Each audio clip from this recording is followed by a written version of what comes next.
అది ఏలూరు జిల్లా లింగపాలెం మండలం తోచల రాయుడుపల్లి గ్రామం చివర రేగులపాడు మాది. ఇక్కడ 2 సంవత్సరాల నుంచి మమ్మల్ని ఇబ్బంది పెడుతున్నారు. ఏవి కరెంట్ రాకోకుండా గాలి వచ్చినా వాన వచ్చినా ఏవి పెట్టి రాత్రి 11కి 12కి కరెంట్ తీసేసేస్తున్నారు.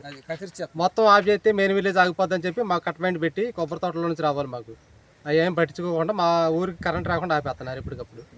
2 సంవత్సరాల నుంచి ఇదే పని. మేము అల్లయ్య గారికి ఆల్రెడీ 2 సార్లు కంప్లైంట్ పెట్టినా కానీ ఆయన వచ్చి ఇవాళ సరి చేస్తానంటే ఎప్పటికప్పుడు మాటలు చెప్పడం వెళ్ళిపోవడమే కానీ మా ఊరిని పట్టించుకునే వాళ్ళు లేరండి. ఆల్రెడీ ఎల్లయ్య గారికి లైన్ మెయిన్ గారికి ఇద్దరికి లెటర్ ఇచ్చి కంప్లైంట్ పెట్టి లెటర్లు ఇచ్చి 2 సార్లు వెళ్ళాం ఊరు మొత్తం కలిసి. వెళ్ళి వచ్చినా కానీ కనీసం ఎప్పటికప్పుడు చేస్తాం అంటవే కానీ చేసేవాళ్ళు లేరండి. ఇవాళ కూడా వచ్చి అదే చెప్తున్నారు, కాదండి ఏబీ తీసేసి మాకు మెయిన్ లైన్ కలిపేసేసేయండి, ఆగితే మొత్తం ఆగిద్ది, అందరికీ తెలిసి ఊరు మొత్తం తెలిసిద్దా బాధ అని చెప్పి అన్నామండి. మేము చీకట్లో మేము పడడం అదే